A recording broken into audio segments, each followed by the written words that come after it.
Om Shanti. Welcome to आपके अपनी channel meditation lab, जिसे आप अपनी आत्मा को परमात्मा के ज्ञान खजाने से भरपूर करने के लिए और अपनी इस आध्यात्मिक यात्रा पर उन्नति से जुड़ने के लिए चैनल को लाइक शेयर सब्सक्राइब कर सकते हैं।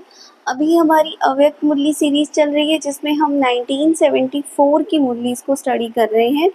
और आज जो हमारे सामने मुरली है, ये बेहद राजयुक्त है और मतलब एक आप कह सकते हो कि बहुत गहरे राज बाबा ने इसके अंदर स्पष्ट करे हैं, बहुत गहरी बातें बताई हैं समय के लिए।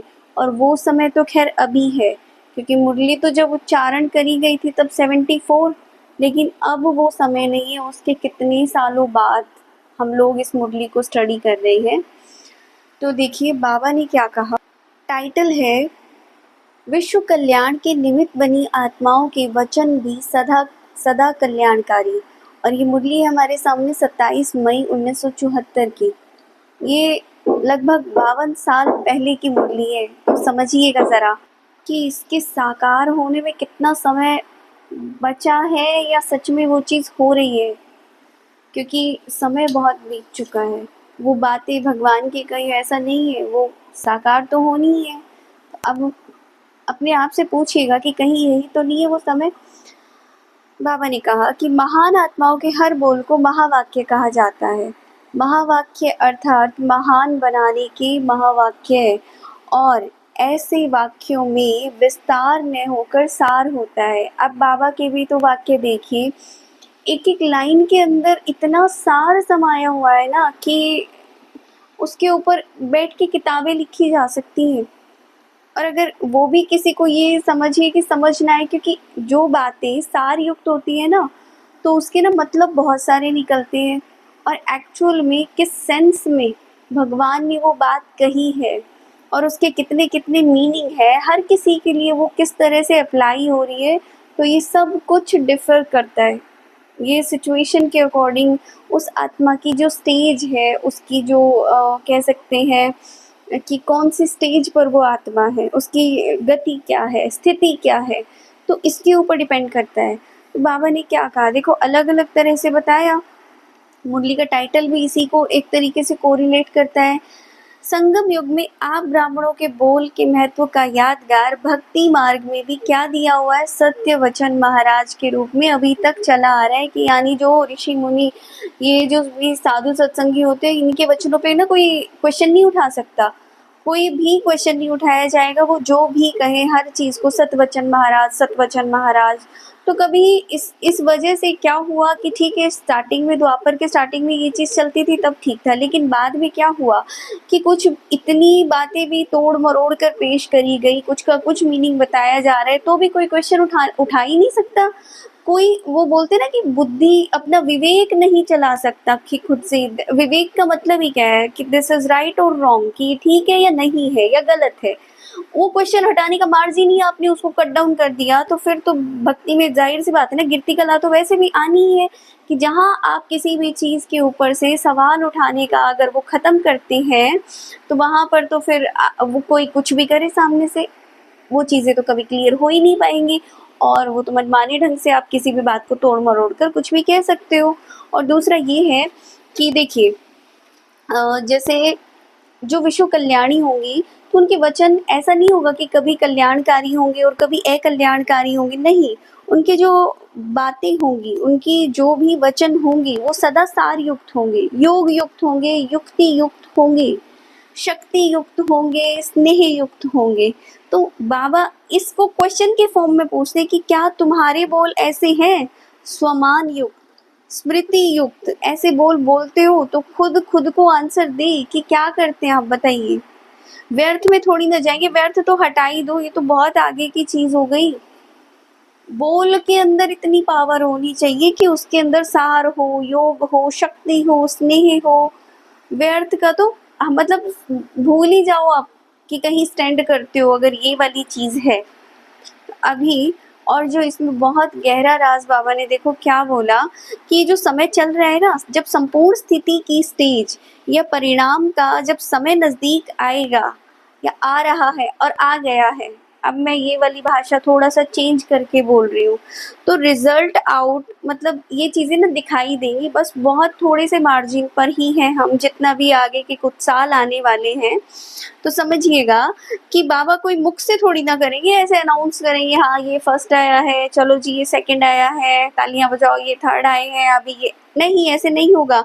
या ऐसे थोड़ी ना होगा कि कोई कागज पे, बोर्ड पे, या ऐसे आकाशवाणी होगी या कुछ आकाश पे ऐसे कुछ लिखा हुआ आ जाएगा, ऐसे नंबर नहीं दिखेंगे ना। तो ये रिजल्ट आउट कैसे होगी? स्वयं ही स्वयं को अपनी योग्यताओं प्रमाण अपने अपने निश्चित नंबर के योग्य समझेंगे और सिद्ध करेंगे, खुद से खुद ही। अब आप सबको खुद पता है, मुझे अपना पता है, आपको अपना पता है, हम में से हर कोई अपने बारे में जानता है, खुद ही तो बोलते हैं कि हाँ मेरे अंदर ना ये कमी है, हाँ, या फिर मैं इस लायक तो नहीं हूँ। हाँ, पता है ना, अगर आपको कोई कहे तो कि आप तो जी ये बनेंगे, अरे नहीं नहीं इस लायक तो खैर अभी पुरुषार्थ नहीं है, अभी तो मार्जिन है, अभी तो बहुत चीज़ें हैं, इतना तो नहीं कर पाते हैं जितना चाहते हैं। तो क्या खुद से ये रिजल्ट आउट खुद ही नहीं कर रहे हैं, हम सिद्ध नहीं कर रहे हैं? पूछो ज़रा। ऑटोमेटिकली उनके मुख के स्वयं के प्रति फाइनल रिजल्ट के नंबर न सोचते हुए भी उनके मुख से सुनाई देंगे और चलन से दिखाई देंगे।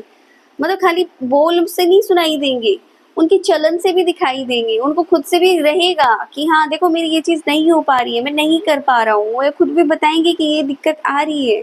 अब तक तो देखो रॉयल पुरुषार्थियों की रॉयल भाषा चलती थी, लेकिन थोड़े समय बाद ये भाषा ना रियल हो जाएगी। अभी तक जो बोलते थे ना, तो वही वाली बात है कि ये जो रॉयल पुरुषार्थी थे, अभी पीछे कहानी सुनाई थी ना वो नारद जी वाली, ठीक है, कि अपना स्वयं का दर्पण में रूप तो देख लो, कि कितना भी स्वयं को बनाने का पुरुषार्थ करे, लेकिन वो सत्यता दिखाई दे जाएगी कि ऊपर से आप कितना भी अपने आप को मतलब एकदम से पॉलिश करने की कोशिश करो कि नहीं ऐसा नहीं, ये जो है ना ये इसकी वजह से ऐसा है, या ये वाली बात ना इस कारण से है, नहीं, वो सारी चीजें बाबा बोलते आगे चलकर ऐसे सत्य बोल, सत्य वृत्ति, सत्य दृष्टि, वायुमंडल, सत्य वातावरण, सत्य का संगठन प्रसिद्ध दिखाई देगा। कहने का मतलब क्या है? अब जो पॉइंट अंडरलाइन करना है, ये ब्राह्मण परिवार एक शीश महल बन जाएगा। ये ब्राह्मण परिवार एक शीश महल बन जाएगा। और शीश महल का अर्थ ही क्या? चारों तरफ शीशे लगे हुए हैं, कोई नहीं छिप सकता, जो जैसा है वो उस स्वरूप में आपको प्रत्यक्ष हो जाएगा, आपका खुद का खुद ही दिखाई देगा।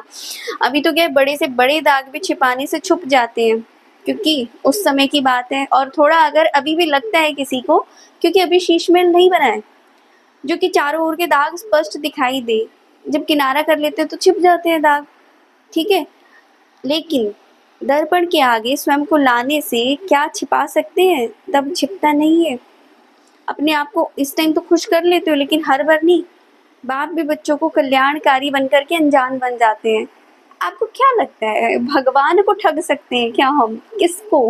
भगवान को? मतलब खुद के ऊपर हंसी आनी चाहिए सबसे पहले, जोर से हंसो एक बार कि किसको ठगने की सोच रहे हैं, उसे।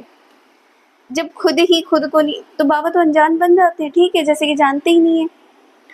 और वही वाली बात है कि अगर बाबा बोल दे कि जानता हूँ इतने समय से, इतने रूप से, तो सुनाने वाले का क्या ही स्वरूप होगा, उसका तो मुख बंद हो जाएगा। विधि रखी हुई है ना, तो बाबा तो कुछ कहते ही नहीं है। बाबा तो हर चीज के लिए तथास्तु। आप कह रहे हो मैं दुखी आत्मा और मेरे साथ तो ये क्यों कर रहे हो, ये कर, तथास्तु, ठीक है तुम्हारे साथ वैसा ही हो रहा है। आप अरे बाबा सब बढ़िया, सब बढ़िया, सब चीज में संतुष्ट, अच्छा चल रहा है, आगे भी हो जाएगा, तथास्तु। वो तो कुछ कह ही नहीं रहे हैं। आप अपनी वाणी द्वारा स्वयं ही स्वयं को वरदान दिए जा रहे हो, स्वयं ही स्वयं को श्राप दिए जा रहे हो। तो ये है मुरली का सबसे गहरा राज कि ये शीश महल बनेगा और सबको सब कुछ दिखाई देगा। ठीक है जी, तो ये थी आज की मुरली। जो भी चैनल पे नए आए हैं, चैनल को लाइक शेयर सब्सक्राइब कर सकती हैं। जैसे प्यार बांटने से बढ़ता है तो ज्ञान भी बांटने से बढ़ता है। जितना हो सके आप लोग शेयर कीजिए। मिलते हैं हम लोग नेक्स्ट मुरली में, तब तक के लिए thank you so much. Om Shanti.